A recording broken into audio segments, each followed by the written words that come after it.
सूत्रस्य व्याख्यानं पूर्वं कृतं तस्यैव अन्तिमा वृत्तिः अत्र स्वीक्रियते।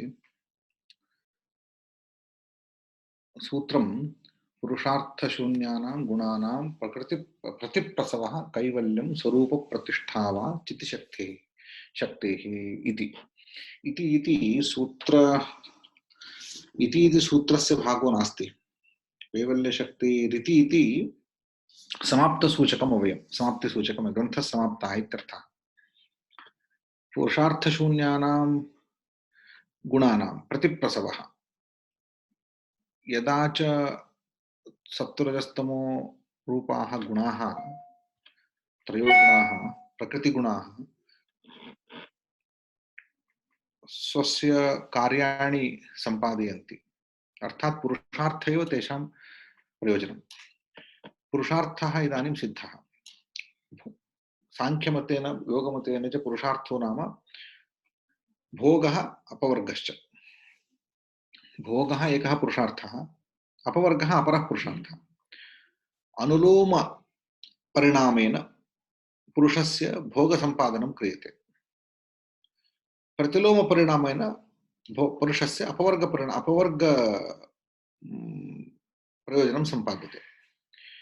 एवञ्च पुरुषार्थः नाम भोगः अपवर्गश्च।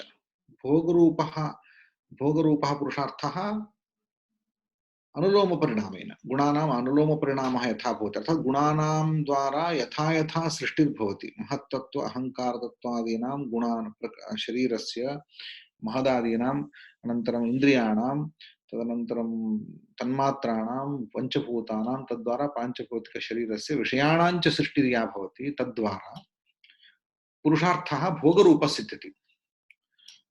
अनन्तरं प्रतिलोम परिणामेन, अर्थात् यथा यथा च सृष्टिक्रमेण यथा यथा येन क्रमेण सृष्टिः जाता तेन तेनैव क्रमेण प्रतिकार्यं स्वकारणे यदा लीनं भवति तदानीं प्रतिलोम परिणामः जातः। अन्ततो गत्वा प्रकृतिरूपेण यदा गुणाः तिष्ठन्ति, साम्यावस्थायां तिष्ठन्ति, अर्थात्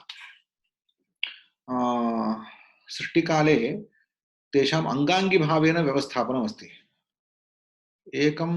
एको गुणः अङ्गिरूपेण तिष्ठति, अपरौ द्वौ गुणौ अङ्गरूपेण। एवञ्च तत्र तथा अवस्थानं वैषम्येण अवस्थानं परित्यज्य साम्यावस्थां यदा प्राप्नुवन्ति तदानीं प्रकृतित्वम् आप्नुवन्ति। तदा प्रतिप्रसवः जातः, अर्थात् प्रतिलोमपरिणामेन तत्र गुणानां प्रतिलोमपरिणामः जातः। इदानीं कृतार्थः जातः, पुरुषार्थशून्यः जातः। एतावत्पर्यन्तं भोगः सम्पादितः, अपवर्गश्च इदानीं सम्पादितः। इदानीं गुणानाम् इदानीं किमपि प्रयोजनं नावशिष्यते। यदा प्रयोजनं नावशिष्टं तर्हि गुणाः इतः परं पुनः कार्यारम्भं न कुर्वन्ति। तदानीं प्रतिप्रसवः जातः, विकारशून्याः जाताः, प्रकृति अवस्थां प्राप्तवन्तः। तदानीं पुरुषस्य चितिशक्तेः, पुरुषस्य चैतन्यस्य स्वरूपमात्रप्रतिष्ठा भवति, तदेव कैवल्यम् इत्युच्यते। इति कैवल्यमिति एका सिद्धिः। एवञ्च कैवल्यरूपा सिद्धिः योगस्य अन्तिमा सिद्धिः। इतः परं कापि सिद्धिर्न भवति। एषा समाधेः योगस्य अन्तिमा सिद्धिर्भवति इत्युक्त्वा कैवल्यपादः अत्र समापितः। समाप्त भोगापवर्गलक्षण पुरुषार्थानां गुणानां यः प्रतिप्रसवः, अर्थात् प्रतिलोमस्य परिणामस्य समाप्तौ विकारानुद्भवः इत्यर्थः। यदि वा शितिशक्तेः वृत्तिसारूप्य निवृत्तौ स्वरूपमात्रे अवस्थानं तत् कैवल्यम् इत्युच्यते। इति ग्रन्थसमाप्तिः जाता। ग्रन्थसमाप्तेः पूर्वं वृत्तिकारः पूर्वोक्तं पादार्थं सर्वं संगृह्य निरूपयति। पुनः अहं विवरणादिकं न करोमि, केवलम् एकवारं एतत् प्रकरणं पठामि, विवरणं न अपेक्षितमिति चिन्तयामि। केवलं तत् पादार्थसङ्ग्रहः अत्र कृतः। तदेवं सिद्ध्यन्तरेभ्यः इतरसिद्धिभ्यः पूर्वम् उक्ताभ्यः सिद्धिभ्यः विलक्षण समाधिसिद्धिम् अभिधाय पूर्वं समाधिसिद्धिः उक्ता। जात्यन्तरपरिणामलक्षणस्य अर्थात् जन्मान्तरपरिणामलक्षणस्य सिद्धिविशेषस्य प्रकृत्या पूरणमेव इति चतुर्थपादस्य द्वितीयं सूत्रं प्रकृत्या पूराद् इति सूत्रं। जात्यन्तरपरिणामः प्रकृत्या पूराद् इति सूत्रम्। तत्र कारणम् उपाद्य धर्मादीनां निवृत्तमात्रे एव सामर्थ्यं प्रदर्श्य प्रतिबन्धकनिवृत्तिः धर्मादिभ्यः भवति। पुण्यपाप यथा कर्मफलं भवति तत् प्रतिबन्धकनिवृत्तिं करोति। योगसम्पादने प्रतिबन्धकनिवारणं तत्र जायते इत्युक्तं। तदनन्तरं निर्माणचित्तानाम् अस्मितामात्रादुद्भवः उक्त्वा इत्युक्त्वा तेषाञ्च अधिष्ठापकमिति योगिचित्तमधिष्ठापकमिति निर्माणचित्तानि इत्युक्ते नानाशरीरेषु योगिनः यानि चित्तानि फलभोगार्थं यानि चित्तानि निर्मीयन्ते तानि निर्माणचित्तानि अधिष्ठापकमिति प्रदर्श्य योगिचित्तस्य चित्तान्तरवैलक्षण्यमभिधाय योगिना निर्मितानि यानि चित्तानि भवन्ति फलभोगार्थं तानि प्रकृत्या यन्निर्मितं चित्तं तस्मात् चित्तात् वैलक्षण्यम् अभिधाय वैलक्षण्यमपि उक्तं तेन तत्कर्मणाम् अलौकिकत्वं च उपपाद्य विपाकानुगुणानां व्यासनानाम् अभिव्यक्तिसामर्थ्यं कार्यकारणयोश्च ऐक्यप्रतिपादनेन व्यवहितानामपि वासनानाम् आनन्तर्यम् उपपाद्य तासाम् आनन्तेऽपि हेतुफलादिद्वारेण हानमुपदर्श्य तत्र एतत् सर्वम् अन्तिमसूत्रेषु एतदेव वर्णितं। कथं कर्मफलानि कथं पुनः न विपाकं जनयन्ति, ते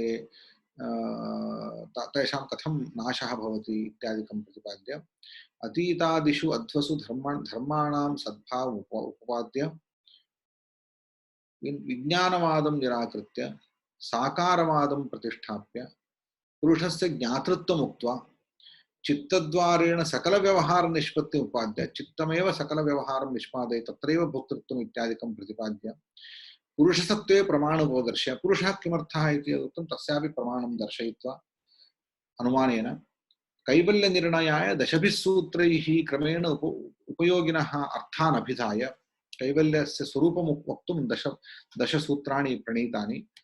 तत्र कैवल्य अंतर्भागे उपयोगिनः अर्थान् अपि अभिधाय क्रमः इत्यादिकम् अभिधाय शास्त्रान्तरेऽपि एतदेव कैवल्यम् इति उपपाद्य कैवल्यस्वरूपं निर्णीतम् इति व्याकृतः कैवल्यपादः इति कैवल्यपादस्य व्याख्यानं समापितम्। संग्रहेण उक्तं पुनः तत् एकैकमपि यदि विवरणं कर्तव्यं तर्हि पूर्वमेव पूर्वव्याख्यातं पुनः आरब्धव्यं भवति। अतः तन्नोक्तं मया। यथा यथं भवन्तः सूत्राणि पश्यन्ति चेत् तत् ते अर्थाः तत्र व्याख्याताः सन्ति। इह श्री भोजदेवस्य राजमार्तण्डवृत्तिः वस्तुतः समाप्ता। तथापि कतिपयानि पृष्ठानि प्रलापपूर्णानि संयोजितानि अस्मिन् स्थाने केनचित् अयोक्तिकानि तिरस्कृतानि सर्वैरपि योगिभिः न केवलं सर्वाण्यपि दर्शनानि खण्डितानि किञ्चित् वेदविरुद्धं मतमपि तेन प्रचारितं। जिज्ञासोः पाठकस्य कौतूहलनिवृत्त्यर्थम् एतानि पृष्ठानि अत्र समाविष्टानि इति सम्पादकस्य टिप्पणी एषा। एवञ्च वस्तुतः कैवल्यपादस्य सूत्राणां वृत्तिः अत्रैव समाप्ता, परन्तु मध्ये पतितानि कानिचित् पृष्ठानि सन्ति। अत्र कुत्रचित् मातृकायां दृश्यन्ते। तेषु अन्यदर्शनानामपि अत्र किञ्चित् विमर्शः क्रियते। तत् सर्वम् अत्र उक्तमस्ति, परन्तु वस्तुतः तद् मया पठितं, पठनकाले दृष्टं, तस्य उपयोगः अत्र कोऽपि नास्ति। तस्य अत्र महान् उपयोगः सूत्रव्याख्यानेषु सूत्रार्थनिर्णये वा अथवा सिद्धान्तनिर्णये वा तन्नास्ति। वस्तुतः एतेषां पङ्क्तीनां पठनेन कदाचित् पूर्वोक्तानाम् अर्थानां विरुद्धाश्च अर्थाः सामान्यतः विरुद्धाः अर्थाः प्रतीयन्ते। अतः एतेषां व्याख्यानम् एतासां पङ्क्तीनां व्याख्यानम् अविद्यास्वभावत्वे निस्वभावत्वात् कर्मात्मनां कः शास्त्राधिकारी इत्यादि पंक्तीनां वस्तुतः नानादर्शन वासनाभिः पुनः नाना विषयाः अत्र वर्णिताः। एतेषां संकलनेन प्रायशः अस्माभिः योगसूत्रस्य योऽयं सिद्धान्तः कृतः तत् सिद्धान्ते महान्तः सन्देहः पुनः प्रादुर्भवन्ति। अतः मम विचारः एतेषां यथा सम्पादकेन अत्र उक्तम् एते विषयाः दर्शनान्तरसम्बद्धाः विषयाः अत्र केवलं केनचित् संयोजिताः विषयाः। अतः एते विषयाः पुनः पठनीयाः न सन्ति इति मूलग्रन्थकारस्य एतत् अभिप्रेतम् इति तेन उक्तमस्ति। तथैव एतेषां त्यागः उचितः इति ममापि भाति। यदि भवन्तः एतत् वयमेव पठामः इति भवन्तः कथयन्ति चेत् अहम् एवमेव पठामि। अहमपि भवद्भिः सह एतत् शास्त्रसल्लापः भवितुमर्हति। परन्तु योगसूत्राणां व्याख्यानं तावत् अत्र नास्ति इति कृत्वा मया परित्यक्तम्। सर्वे यस्य वशाः प्रतापवसतेः पादान्तसेवानतिप्रभ्रश्यन् मुकुटेषु मूर्धसु दधत्याज्ञां धरित्रीभृतः तद्वक्त्राम्बुजमाप्य गर्वमसमं वाग्देवता संश्रिता सश्री भोजपतिः फणाधिपति कृत्सूत्रेषु वृत्तिं व्यधात् इति अन्तिमं पद्यं धारेश्वर भोजराज विरचितायां राजमार्तण्डाभिधायां पातञ्जलिवृत्तौ कैवल्यपादश्च चतुर्थः इत्यत्र अन्तिमा काचित् कारिका वर्तते। तस्याः कारिकायाः पठनात् पूर्वं भवताम् अत्र एनां कारिकां पठामि, तदनन्तरं भवताम् अभिप्रायं स्वीकृत्य अग्रे किञ्चित् चिन्तयामः। सर्वे यस्य वशाः, यस्य राज्ञः प्रतापवसतेः, प्रतापाश्रयः अयं, धैर्यस्य आश्रयः, प्रतापस्य आश्रयः, सर्वे प्रतापवसतेः यस्य वशाः पादान्तसेवान् अतिप्रभ्रश्यन् मुकुटेषु मूर्धसु दधति आज्ञां धरित्रीभृतः। अनेके राजानः अपि मुकुटेषु मूर्धसु एतस्य आज्ञां ददति। एतस्य राज्ञः आज्ञां धरित्रीभृतः, अर्थात् राजानः, नैके राजानः अपि स्वमूर्धसु मुकुटेषु अस्य आज्ञां ददति। पादान्तसेवान् प्रभ्रश्यन् मुकुटेषु ददति। अर्थात्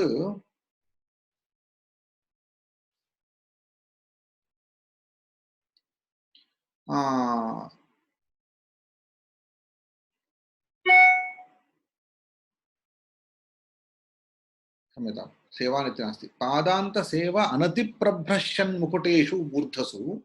अर्थात् एतस्य राज्ञः पादान्तसेवा, अर्थात् तस्य पादसन्निधौ अनतिप्रभ्रश्यन्,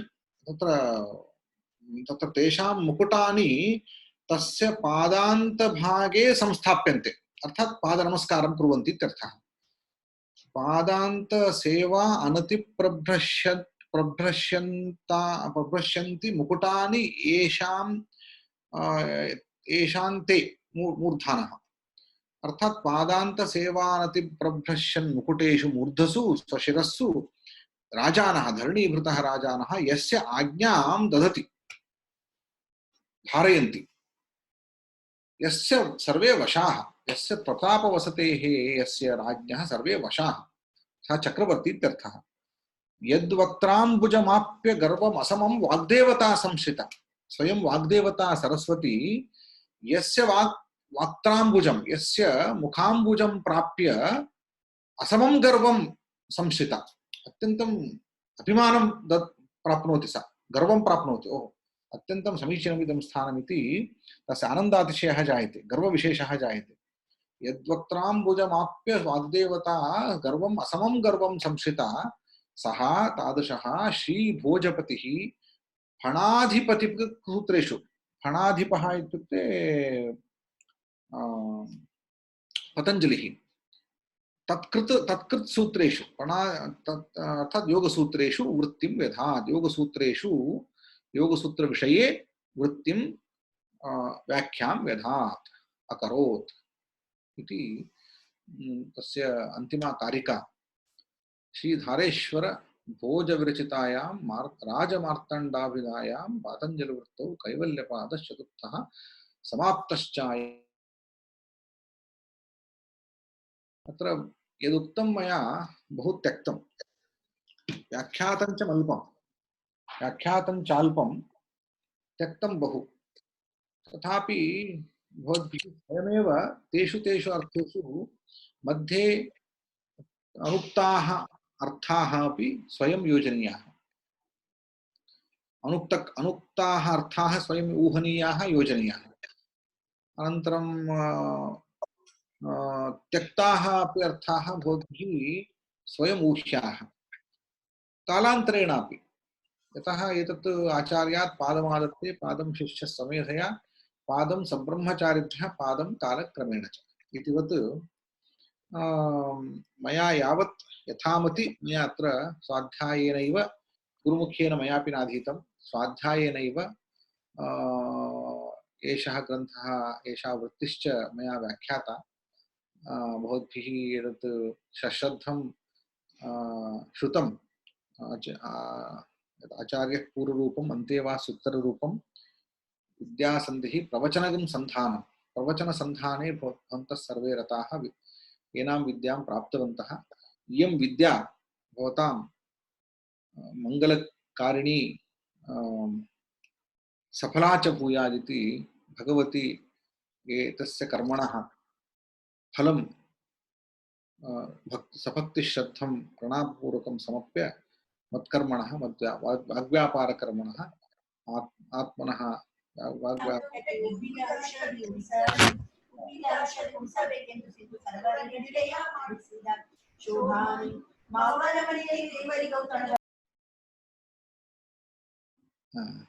अस्तु।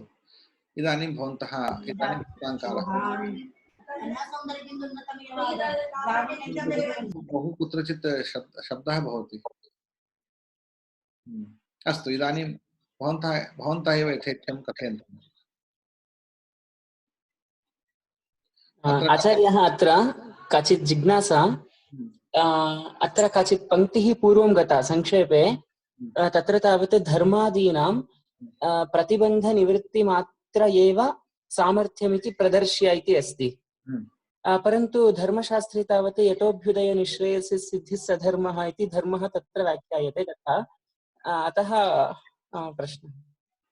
अत्र चतुर्थ अत्र पश्यतु, अत्र सूत्रे चतुर्थं पञ्चमं सूत्रं च अत्र पश्यतु।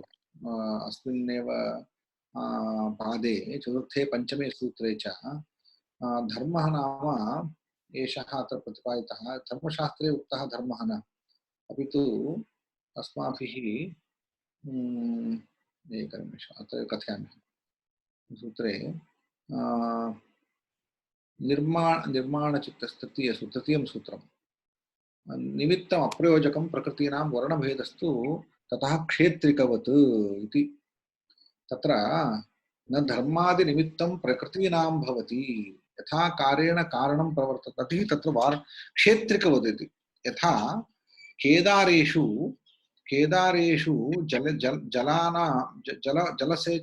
जलस्य प्रवाहः स्वयमेव भवति।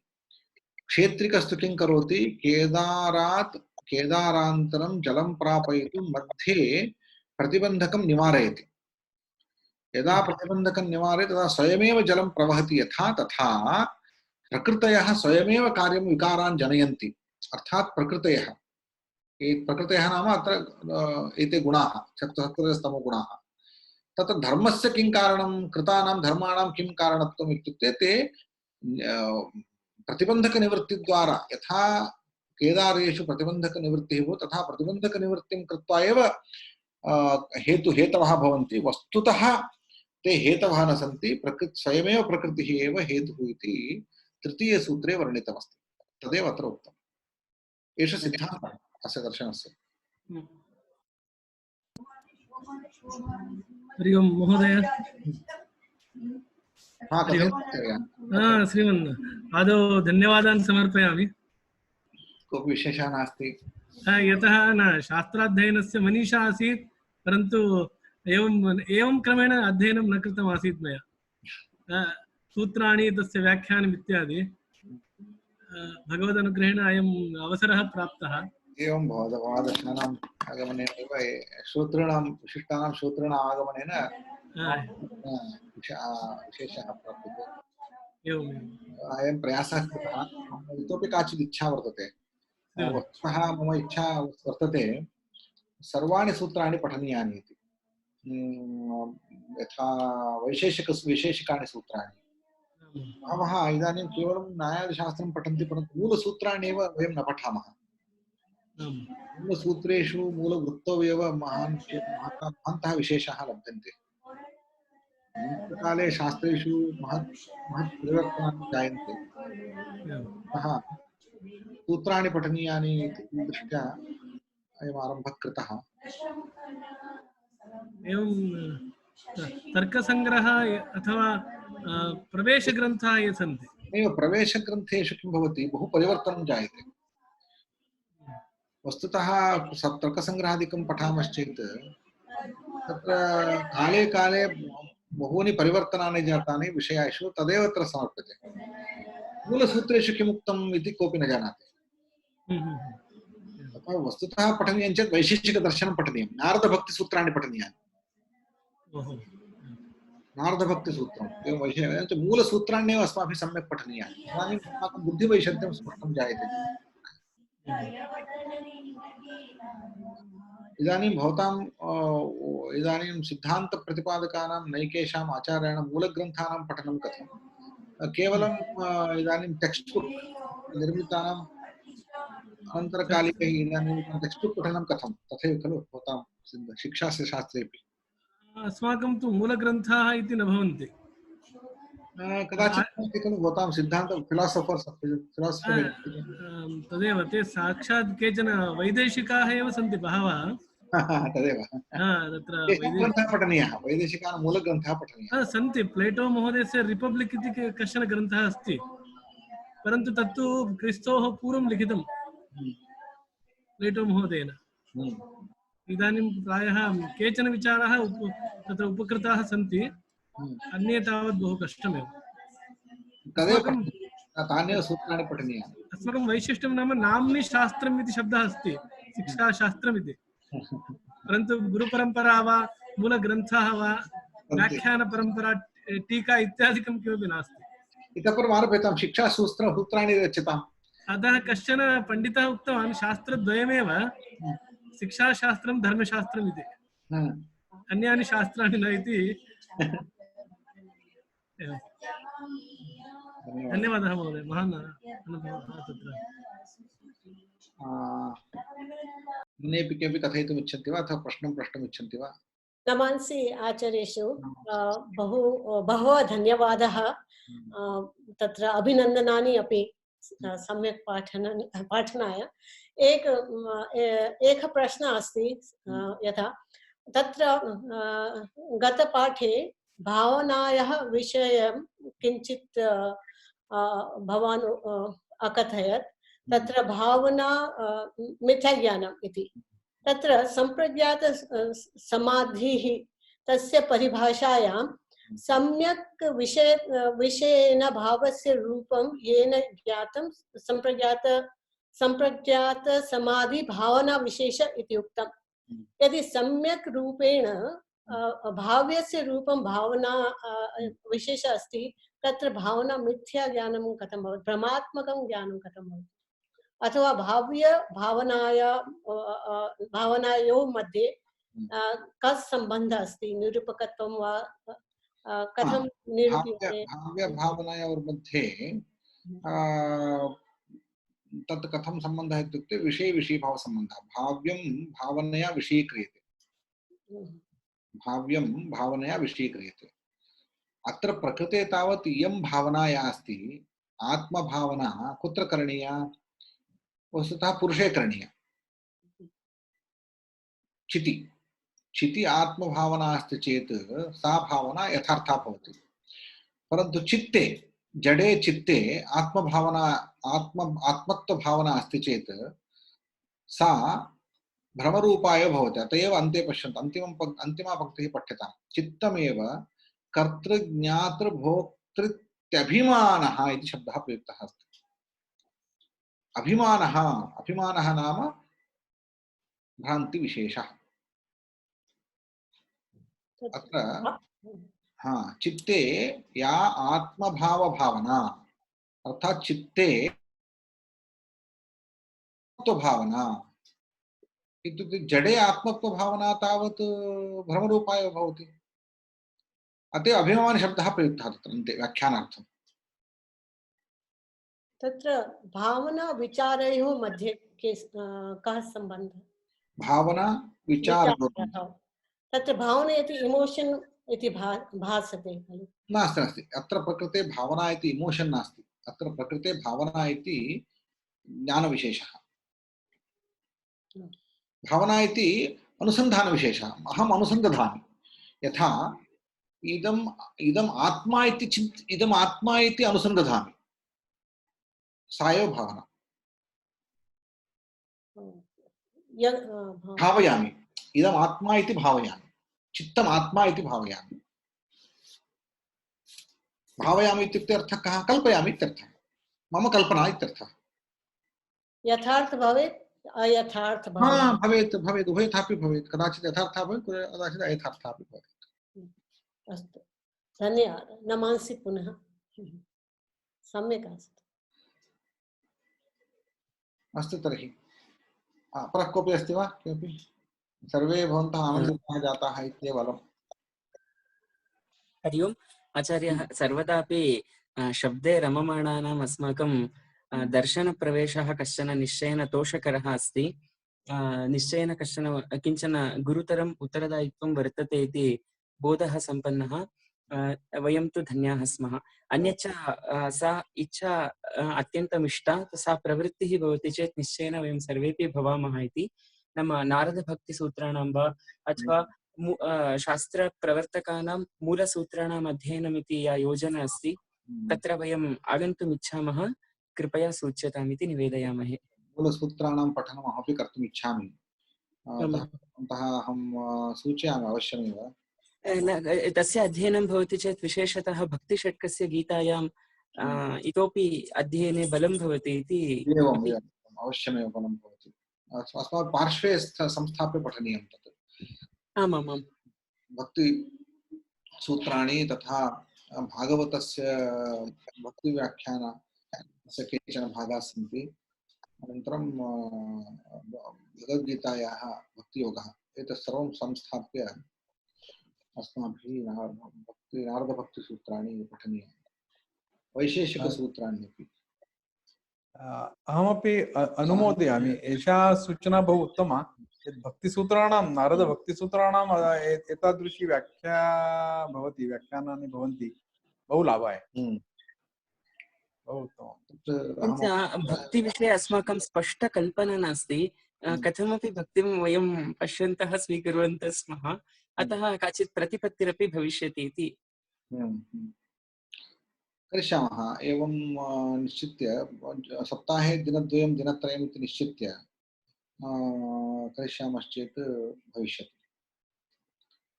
अन्येपि भागं ग्रहीतुं शक्नुवन्ति। अहम् एकवारं दृष्ट्वा भक्तिसूत्रमेव व्याख्यातुं प्रयासं करोमि।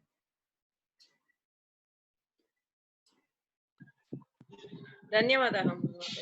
अस्तु, तत्र अन्तिमतया किञ्चित् मङ्गलाचरणं करिष्यामः। महोदय, मम प्रश्नः एकः प्रश्नः अस्ति अन्तिमे। तो दर्शनशास्त्राणि इति षड् शास्त्राणि, अत्र सांख्य योग वैशेषिक न्याय मीमांसा उपनिषत् इति युगलं भवति खलु। अत्र सांख्यदर्शनेन सह योगदर्शनं कथं युगलं भवति? किञ्चित् युगलमिति वा? न्यायवैशेषिक सांख्यदर्शनयोगयोः कथं युगलत्वं चेत् युगलत्वं कथमिति किञ्चित् युगलत्वं कथमिति कथयामि। पश्यन्तु, प्रथमं न्यायवैशेषिकयोः दर्शयामि। न्यायदर्शनं वैशेषिकदर्शनं चेति प्रणादेन रचितं वैशेषिकदर्शनं, गौतमेन रचितं न्यायदर्शनं। तयोः गौतमरचिते न्याये प्रमाणमीमांसा क्रियते। कणादरचिते वैशेषिके पदार्थमीमांसा क्रियते, प्रमेयमीमांसा क्रियते। एवञ्च आहत्य प्रमेयमीमांसा मीमांसा चेति द्वयं समाहृत्य तत्र तयोः युगलत्वम्। वस्तुतः ते विभिन्ने दर्शने एव, विभिन्नदर्शनत्वेपि तयोः समानतन्त्रत्वम् उच्यते। समानतन्त्रत्वं किमर्थं समानतन्त्रत्वं स्वीकृतम् इत्युक्ते परस्परपूरकत्वमस्ति तयोः। प्रमेयम् एकत्र विवृतमस्ति, अपरत्र प्रमाणव्यवस्था निरूपिता अस्ति।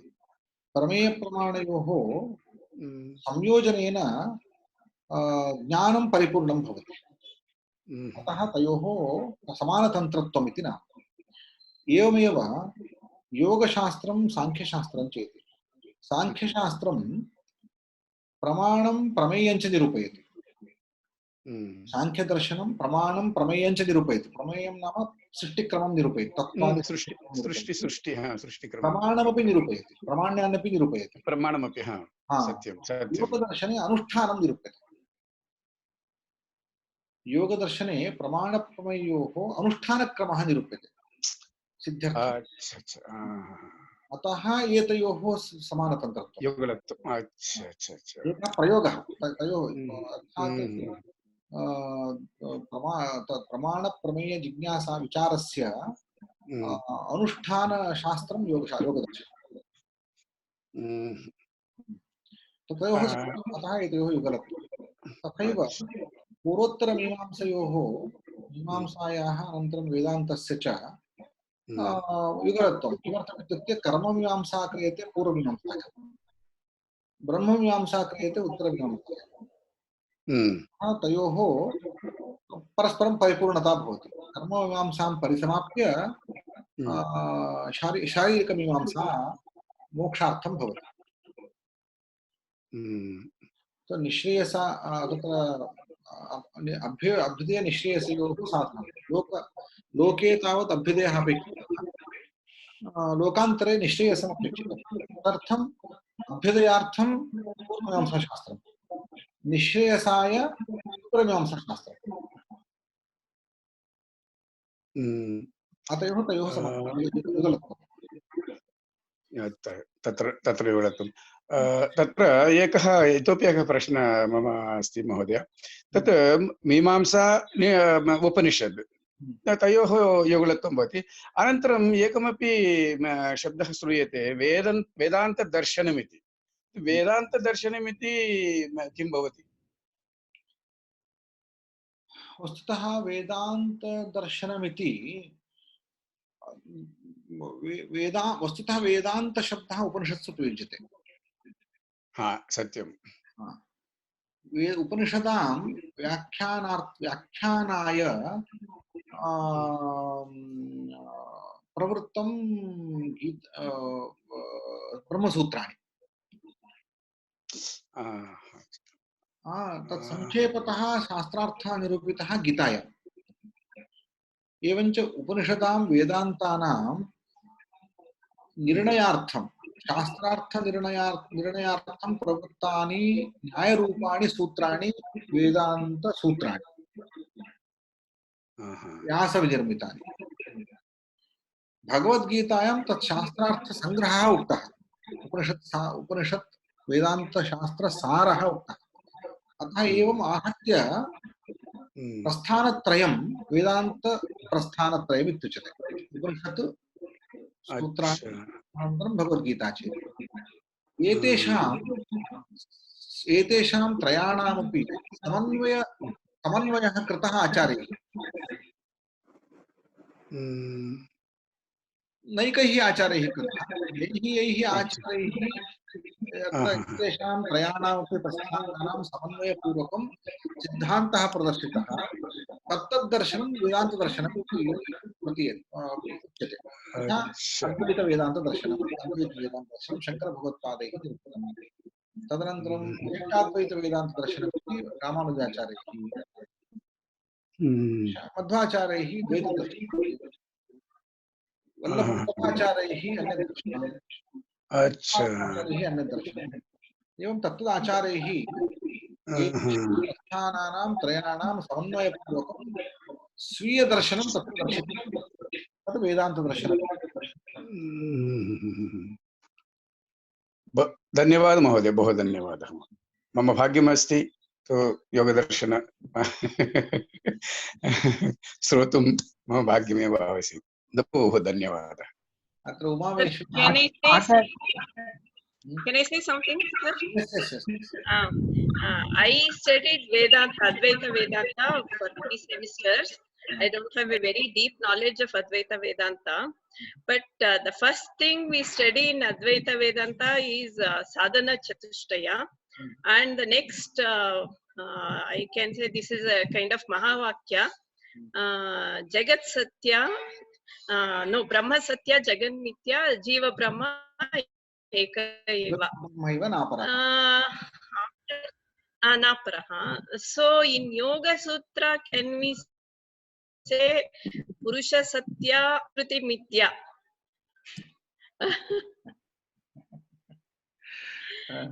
And Jiva Brahma. So it's about Jiva.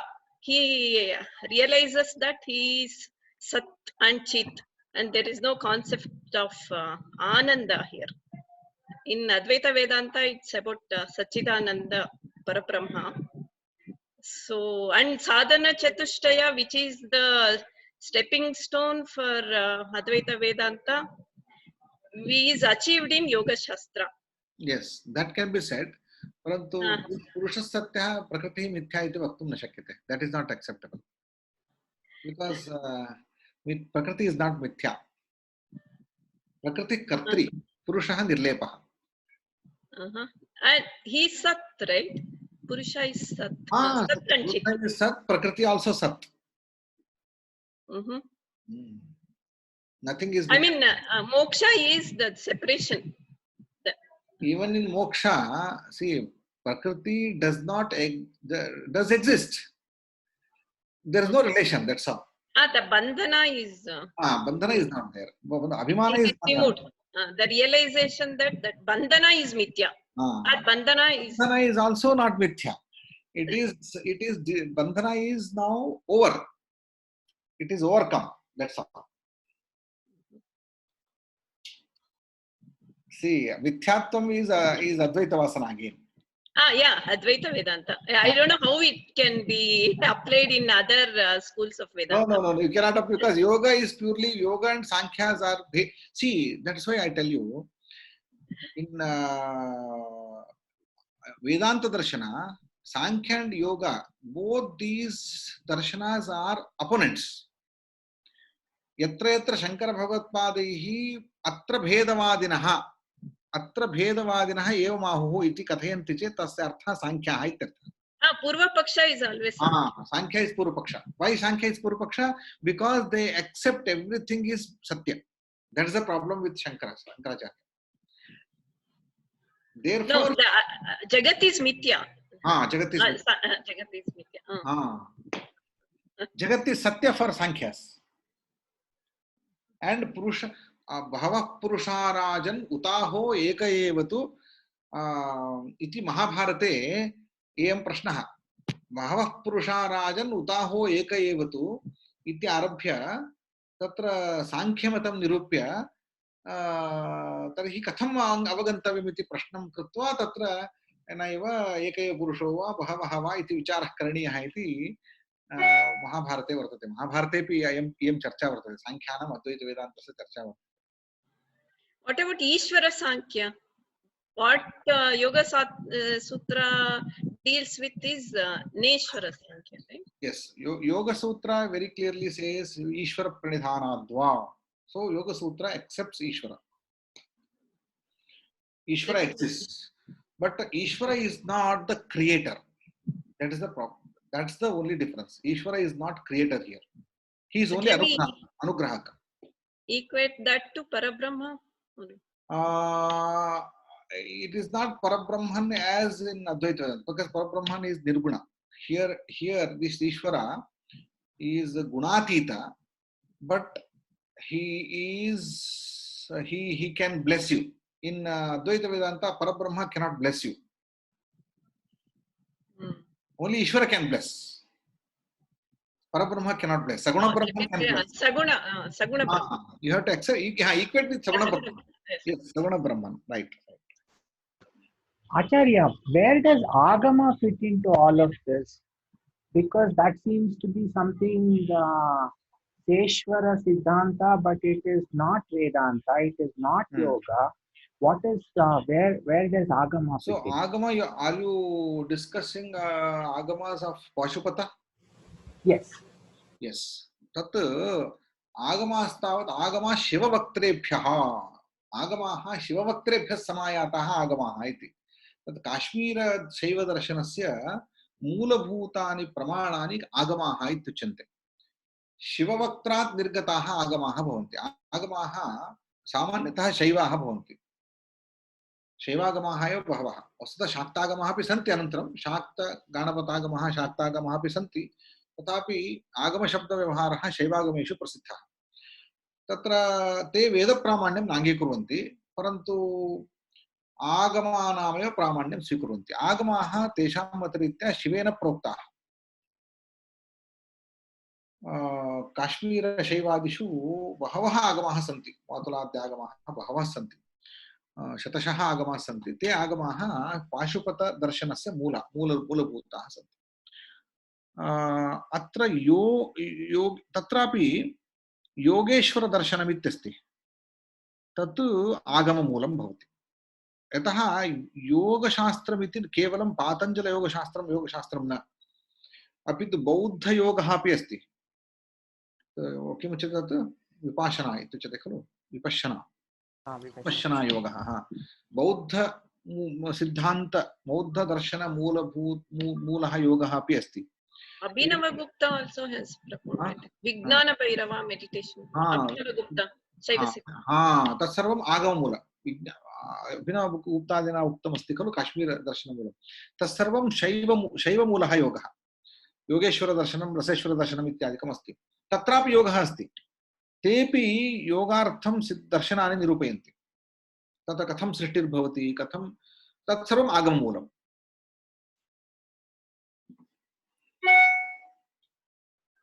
That is basically for Shama Damadi Nirmulana. No, ultimately yoga is a totally independent yoga path.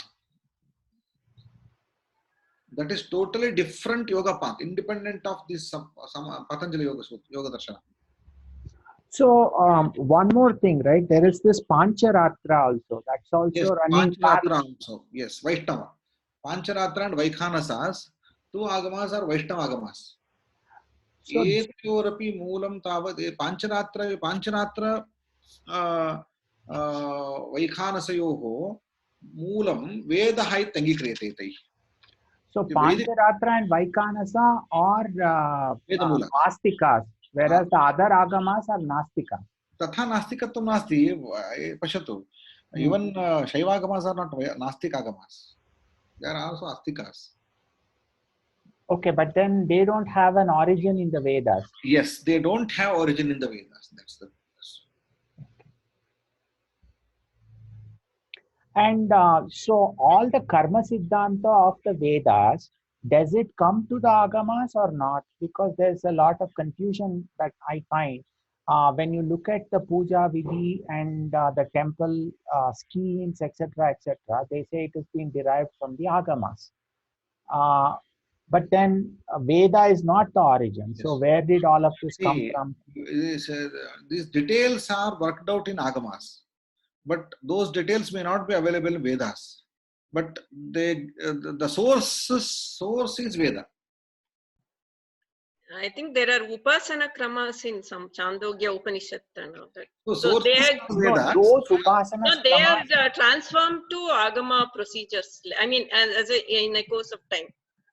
I mean, that is where those details, even the details that you find in these agamas, Pancharatra and Vaikhanasa agamas, those details are not available in Vedas.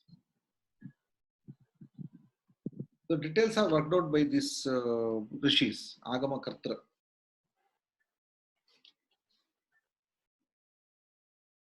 See, for this particular puja, you prepare this sort of naivedyam, and you how to prepare that. The procedure is also described, and even idli preparation also is discussed in agamas. How to prepare idlis, how to Okay. prepare apupas. So one more question, sir. Where is the transition between fire worship to idolatry? Of course, there were idols even in some of the yajnas, fire worship in a symbolic way. But then those were not the primary units. At some other point, the idolatry came in and the fire worship went off.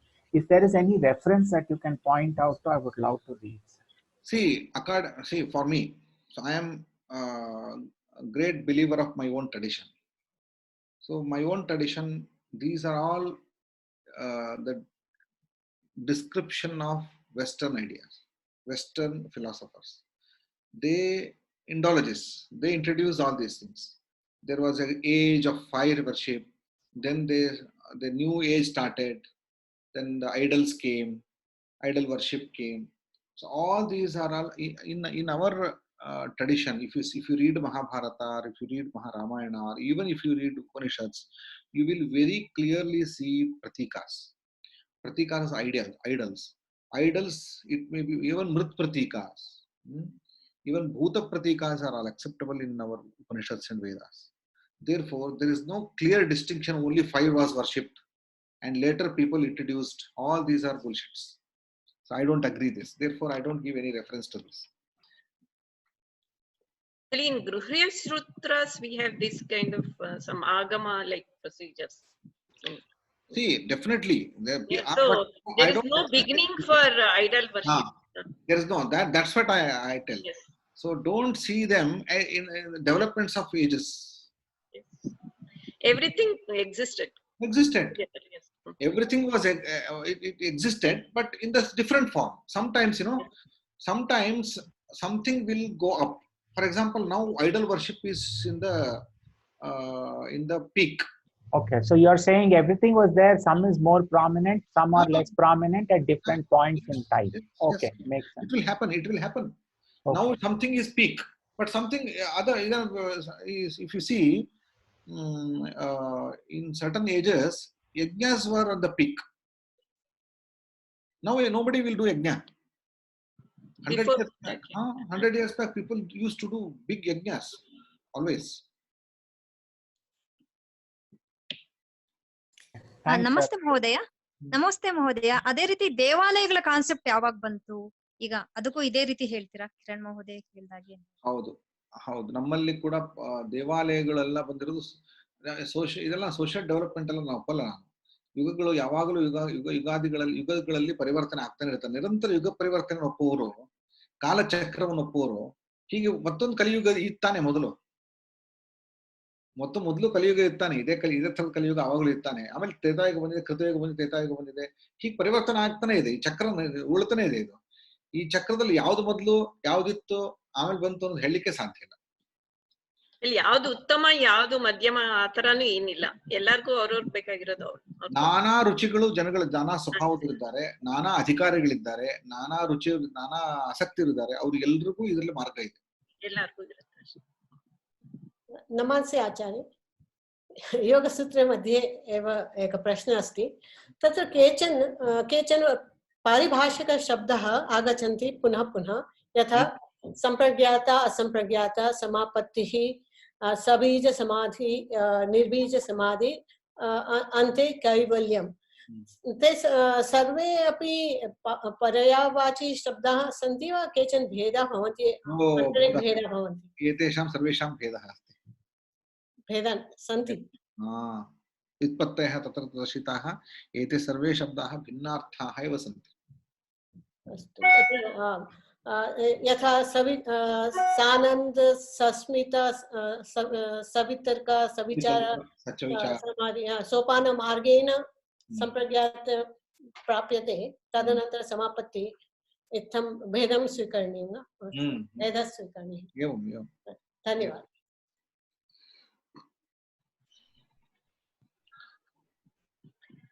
ಧನ್ಯವಾದಗಳು sir. ಧನ್ಯವಾದಗಳು. सो महान् कालः यापितः सर्वैः सह भवद्भिः सह द्वादशैः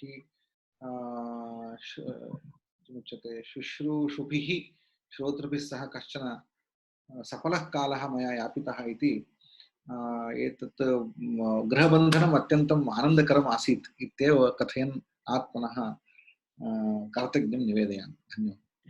ನಿಮ್ಗೆ ಜವಾಬ್ದಾರಿಗಳಿತ್ತು sir, ನಮ್ಗೇನು ಅಷ್ಟು ಜವಾಬ್ದಾರಿ ಇಲ್ಲ. ಮಹೋದಯ ಸರ್ ಮಂಗಳಾಚರಣೆ ಮಾಡ್ತೀನಿ. ಹೌದು, ಮಂಗಳಾಚರಣೆ ಮಾಡಿ ಮುಗಿಸ್ಬೇಕಲ್ವಾ? ಕರೆಕ್ಟ್. ಹೇಳಿ. ಯೋಗೇನ ಚಿತ್ತಸ್ಯ ಪದೇನ ವಾಚ್. ಅದಂತೂ ಮಾಡ್ಲೇಬೇಕು. ಇನ್ನು ಯಾರೊಬ್ರು ಹೇಳಿದ್ರು, ಪ್ರಹ್ಲಾದ ಏನೋ ಹೇಳಿದ್ರಲ್ಲ, ಮಂಗಳಾಚರಣೆ ವಿಷಯ ವಿಸ್ಮೃತಂ ವಾ ಸ್ಮಾರಯಿತುಂ. ಇಲ್ಲೊಂದು ಗ್ರೂಪ್ ಫೋಟೋ ಮಾಡೋಣ. ಗ್ರೂಪ್ ಫೋಟೋ एवं शक्यते वा इति तत् शक्यते. ಎಲ್ಲರೂ ಆನ್ಲೈನ್ ಬಂದ ತಕ್ಷಣ ಗ್ರೂಪ್ ಫೋಟೋ ಆಗತ್ತೆ ನೋಡಿ. ಈಗ ವಿಡಿಯೋ ಆನ್ ಕರಣೀಯಂ ಖಲು. ಕಿರಣ್ ಒಂದು ಫೋಟೋ ತಗೊಳ್ಳಿ ಇದ್ರದ್ದು. ಕಿರಣ್ ಫೋಟೋ ತಗೊಳ್ಳಿ, ಒಂದು ಗ್ರೂಪ್ ಫೋಟೋ.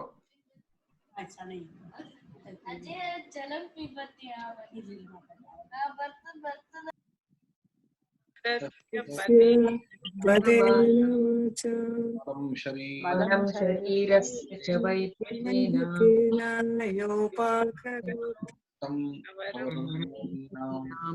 पतञ्जलिं प्राञ्जलिरानतोऽस्मि बाहुपुरुषाकारं शङ्खचक्रासिधारिणं हरिः ओम्। सर्वे भवन्तु सुखिनः सर्वे सन्तु निरामयाः सर्वे भद्राणि पश्यन्तु मा कश्चित् दुःखभाग् भवेत्। ओम शांति शांति शांति शांति। योगाभ्यासं कुर्वन्तु, योगसिद्धिं प्राप्नुवन्तु सर्वे। धन्यवादः सर।